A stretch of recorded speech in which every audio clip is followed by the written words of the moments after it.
নমস্কার, আশা করি সবাই খুব ভালো আছো। দেখতে দেখতে দুর্গাপুজো থেকে শুরু হয়ে কালী পুজো হয়ে গেল। অ্যাকচুয়ালি কালী পুজো হয়ে গেল, মায়ের ভাসান হয়ে গেল, কিন্তু আমার বাড়িতে যে প্রবলেমটা হয় সেটা এখনও রয়েই গেছে। সেটা হলো, দেখো, ঝিনুকের ব্যাপারটা। এই যে এত বাজি ফাটছে, মানে পেপারেও এসেছে যে কিছু জায়গায় ম্যাক্সিমাম বাজি ফেটেছে, মানে মনে হচ্ছে যেন যুদ্ধ হচ্ছে। তার মধ্যে একটা হচ্ছে আমাদের পাওয়াই, এত আওয়াজ, মানে আমাদের বিরক্ত লাগছে। আর কুকুররা তো ভীষণ ভয় পায়। তোমাদের আগে আমি দেখিয়েছি যে আমার রিনি তো ঠক ঠক করে কাঁপতো, ওকে কোলে নিয়ে বসে থাকতে হতো, মনে হতো ওর এক্ষুনি হার্ট ফেল করে যাবে। তো ঝিনুকের এতটা হয় না, রিনির মতো অত বেশি নয়, কিন্তু যে মুহূর্তে একটা আওয়াজ হয় ও সেই ভৌ ভৌ করে চিৎকার করতে থাকে, জানলায় দৌড়ে যায়, ওকে আদর করা, আবার একটু পরে ফিরে আসে। মানে ও সন্ধে হলেই, সন্ধ্যের থেকে অন্তত এখানে কালী পুজোর দিন তো রাত্রি 3টে-4টের সময়ও প্রচণ্ড বাজির আওয়াজ, বাট এমনিতেও মোটামুটি সন্ধ্যের থেকে রাত্রি 12টা অবধি ব্যাপারটা চলে। তো ওই সময়টা ও না শান্তিতে বসতে পারে, না ঘুমোতে পারে, না খায়। ও যে নর্মাল যেটা খায় তোমাদের দেখায়, যে আমি ওই চিকেন সেদ্ধ টেদ্ধ করে ওকে দিই, এই কদিন প্রায় 6-7 দিন হয়ে গেল ও সেই খাবারটা একদমই খাচ্ছে না। কারণ ওরা না ওই খাবারের দিকে মন দিতেই পারে না। তো হাতে করে আমরা একটু রুটি খাওয়াচ্ছি, ওরকম সামনে হাতে করে খাওয়ালে একটু একটু খেয়ে নিচ্ছে। তো আমাদেরও ভীষণ অসুবিধে হয়। আর মানে বোঝাতে পারি না এগুলো, না যদি মানুষ নিজেরা না বোঝে, এগুলো বলে বোঝানো যায় না। তো দেখো, এরা বাড়িতে থাকে, আমরা এত যত্ন করে ওদের এই যেমন ভয় পাচ্ছে, রিনিকে যেমন কোলে নিয়ে বসে থাকতাম, রাস্তার জন্তু জানোয়ারকে তো কেউ সেটা করে না। তো ওদের অবস্থাটা ভাবো, আমি জানি না কেন। দেখো, ঝিনুককে দেখলেই বুঝবে, ওনার দৌড়াদৌড়ি করছে, মানে একটু আওয়াজ পেলেই সঙ্গে সঙ্গে যাচ্ছে, ভৌ ভৌ করছে, আবার আমার কাছে দৌড়ে আসছে। মানে কি করবে ওরা ভেবে পায় না, এত ভয় থাকে। তো আমি ভাবি, সত্যি কথা, যাদের বাড়ি নেই, যারা রাস্তায় রয়েছে, তারা কিভাবে সময় কাটায়, আর কি ভয় ভয়ে কটা দিন ওদের কাটে। জানি না কবে আমরা সত্যিকারের শিক্ষিত হব, কবে আমরা নিজেদের এই যে আমরা অন্যের ক্ষতি করছি এগুলো বন্ধ করব। এসব বলে তো কোনো লাভ নেই, কারণ কিছু লোক আছে যাদের যতই বলো কিছু এসে যায় না, ওরা ওদের কাজ করেই যাবে। তো সেই সময় না, এই দিওয়ালিটা আমাদের কাছে যতদিন ঋণী ছিল ততদিন তো ভয়ঙ্করভাবে কেটেছে। এখন কমেছে, কিন্তু তাও আছে। তো আমি এখন দেখো জানলাটাও বন্ধ করে দিচ্ছি যাতে আওয়াজ বেশি না আসে, কারণ আমার আবার লক্ষ্মী 3 দিন হলো আসছে না। তো আমাকে তো ন্যাচারালি কিছু একটা খাবারের ব্যবস্থা করতে হবে। তো আমি এখন কিচেনে যাব, ও দৌড়াবে, কিচেনেও যাবে, তবু ওর সঙ্গে তো আমি হলে বা আমার বেডরুমে বসে থাকতে পারছি না ওকে নিয়ে। সেজন্য একটু জানলা বন্ধ করলাম, কিচেনে এলাম, তোমাদেরও একটু দেখাই। আমি অনেক দিন পরে একা নিজে রান্না করছি, আর একা রান্না করতে গিয়ে না, রেকর্ডিং করতে গেলে একটু তো অসুবিধে হয়ই। আমি আশা করব তোমরা নিশ্চয়ই সেটা বুঝবে, আর মানে এটাতে কিছু মনে করবে না। তো আমরা প্রথমেই, আমি কি করেছি, যেরকম আমি বলি, আমি যখন একটু রিচ রান্না করি না, আমি তেলের মধ্যে একটু ঘি দিয়ে নিই।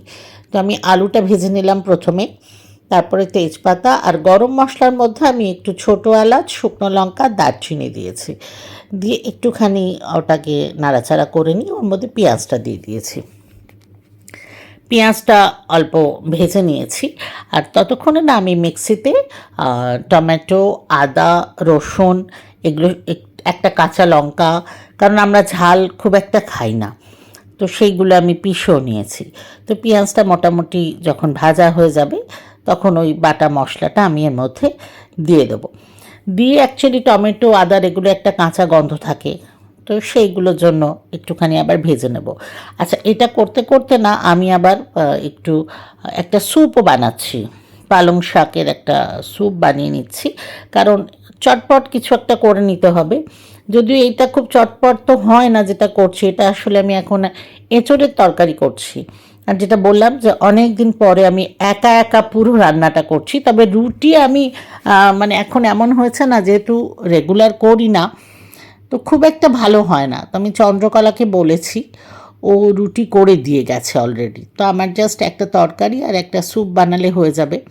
আর ঝিনুক যেহেতু খাচ্ছে না ওই বাজির ভয়ে, তো ওকেও রুটি খাওয়াচ্ছে, ওর ওই চিকেন টিকেন ও কিছুতেই খেতে চাইছে না।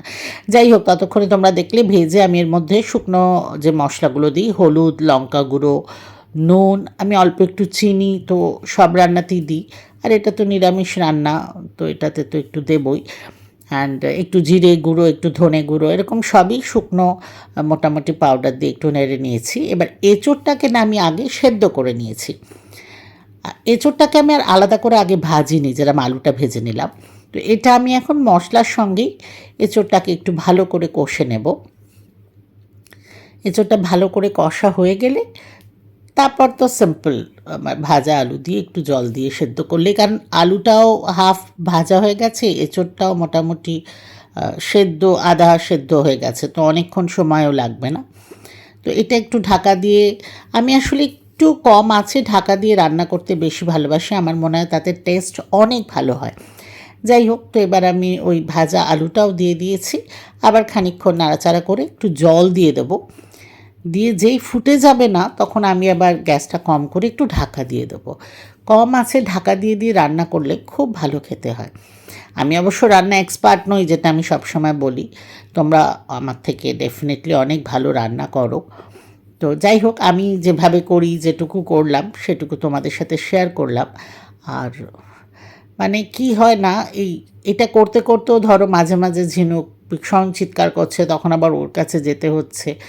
তো সব দিক এভাবে সামলানো, এই দিওয়ালির কয়েকটা দিন না আমাদের খুব টেনশানে, খুব একটা মানে অন্যরকম কাটে, খুব খারাপ লাগে আমাদের ঝিনুকের জন্য, প্লাস ঝিনুকের মতো আরও যত বাচ্চা আছে সবার জন্য খুব খারাপ লাগে। তো দেখো আমি জল দিয়েছি, জলটা ফুটে এসছে দেখছো, এবার ঢাকা দিয়ে আবার খানিকক্ষণ রেখে দেবো। তো মোটামুটি হয়েই গেছে। তারপর আমি একটু ধনেপাতা আর একটু গরম মশলা ওপর থেকে ছড়িয়ে দিচ্ছি। আচ্ছা, আর যেহেতু ঘি তেলের সাথে আমি দিয়েছিলাম, সেহেতু এখন আর ওপর থেকে দেব না।